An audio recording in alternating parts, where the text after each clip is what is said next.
Est-ce que vous souhaitez ou pas l'émergence d'un marché boursier unique, transfrontalier en Europe? Il existe déjà à travers Euronext pour les pays Euronext. Il n'est pas pan-européen complètement, mais il est déjà pan-européen. Avec une seule place, finalement. Il n'y a plus cette porte d'entrée, mais qui n'est qu'une seule porte d'entrée. Il y a une seule place. Il y a 7 guichets, mais il y a une seule place. Il y a un seul carnet d'ordre. Quand vous entrez sur Euronext, vous entrez par Paris, par Milan, etc., mais vous entrez sur un seul carnet d'ordre. Il y a une seule plateforme de technologie, il y a un seul pool de liquidité. Donc, il y a déjà une seule place pour les actions. La question que vous posez, c'est pas de savoir si cette plateforme est intégrée, elle l'est totalement. Totalement. Il n'y a plus de bourse de Paris. Il y a une bourse qui s'appelle Euronext qui a une porte d'entrée à Paris. Et donc ça, c'est la réalité. Par contre, la question que vous posez, c'est est-ce que ces 7 marchés sont suffisants et est-ce que ça fait encore du sens d'avoir d'autres bourses qui sont isolées et indépendantes autour? Mais ça dépend de ces bourses en question, de savoir si elles ont envie de se consolider. Les Espagnols ont décidé de fusionner avec les Suisses. Ça se passe pas bien. Comme les comptes de SIX l'ont démontré. Donc la consolidation, c'est toujours un sujet très sensible. On a les bourses nordiques, puisque nous sommes présents, comme vous le savez, à Oslo, mais la bourse de Stockholm, de Reykjavik, d'Helsinki, de Copenhague, et puis les 3 Baltes, à Riga, Tallinn et Vilnius, sont dans un groupe qui s'appelle Nasdaq Nordics, qui est détenu par le groupe Nasdaq. Un jour, ce groupe pourra évoluer, mais aujourd'hui, ce n'est pas le cas. Donc la consolidation européenne, elle est inéluctable. Je ne sais pas si elle est inéluctable. Elle se fera au rythme de la volonté des propriétaires actuels d'accepter une forme de consolidation. Mais on n'en est pas là aujourd'hui. Ce qui est important. On n'en est pas là aujourd'hui. On n'en est pas totalement là aujourd'hui. Nous sommes disponibles. Nous sommes un projet fédéral qui est ouvert. Ce qui est important, c'est de tout faire pour défragmenter les marchés partout où c'est possible. Parce que une des manières de défragmenter les marchés, c'est la consolidation des acteurs. Et nous avons joué notre rôle dans ce domaine et nous sommes disponibles pour continuer à le faire. Mais il y a d'autres manières de défragmenter les marchés. Par exemple, la supervision unique des marchés. Au lieu d'avoir l'AMF à Paris, la Consob à Rome, l'AFM à Amsterdam, la BaFin à Francfort, on peut imaginer que l'ESMA joue le rôle du rôle que joue un rôle identique à celui de la Banque Centrale Européenne. Donc il y a la supervision unique. Il y a la consolidation de ce qu'on appelle le post-trade. C'est un peu technique, mais tout ce qui se passe en aval de la négociation.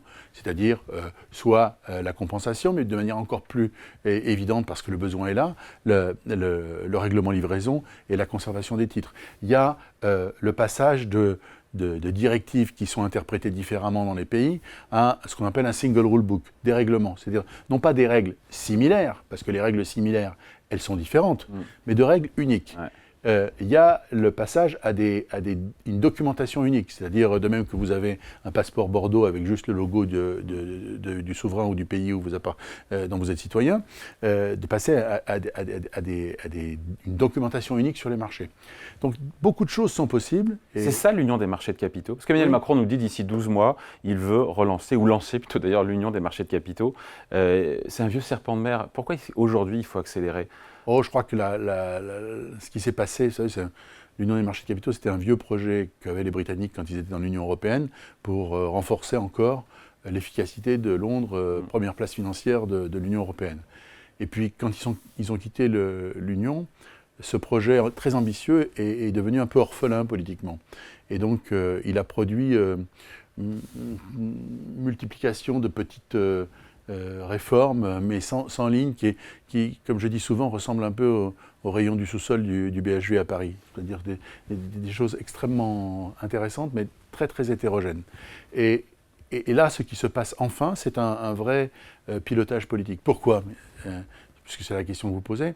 Qui est soutenu par différents pays, France, Allemagne, Italie, Espagne, Pays-Bas. Absolument. Ils sont d'accord pour avancer. Absolument. Et pour une raison très simple, c'est que la mise en place d'une compétitivité très, très agressive des États-Unis avec l'Inflation Reduction Act, des investissements massifs des Européens pour des activités industrielles vers les États-Unis, ont été ce qu'on appellerait en anglais un wake-up call.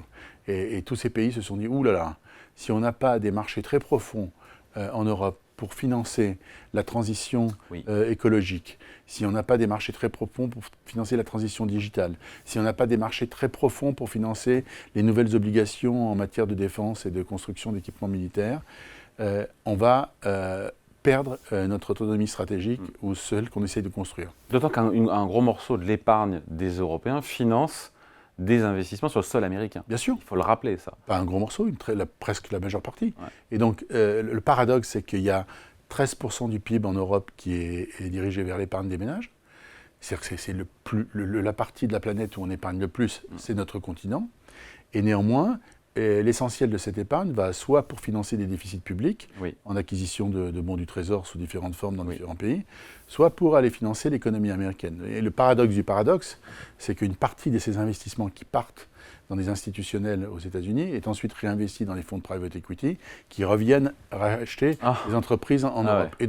Et donc, assez naturellement, tous ces pays que vous avez cités, et le plus vocal, le plus explicite a été récemment le président Macron dans son discours très, très ambitieux de la Sorbonne, c'est de dire il faut assez vite que le secteur de la finance qui, dans les années 90, quand on a créé le marché unique, avait été sorti du marché unique. Vous savez qu'on a sorti en années 90, quand Delors a fait le grand marché unique, on a sorti 3 secteurs, les télécoms, l'énergie et la finance. Puisqu'à l'époque, les États voulaient avoir un peu de contrôle.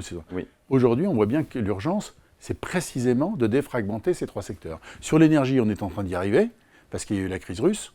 Sur les télécoms, le travail est immense, puisqu'il y a encore une prolifération d'opérateurs par rapport à la taille de notre continent. Et sur la finance, le travail est très engagé. Moi, je suis extrêmement confiant sur le fait que ça va aller maintenant très vite, parce qu'il y a un portage politique.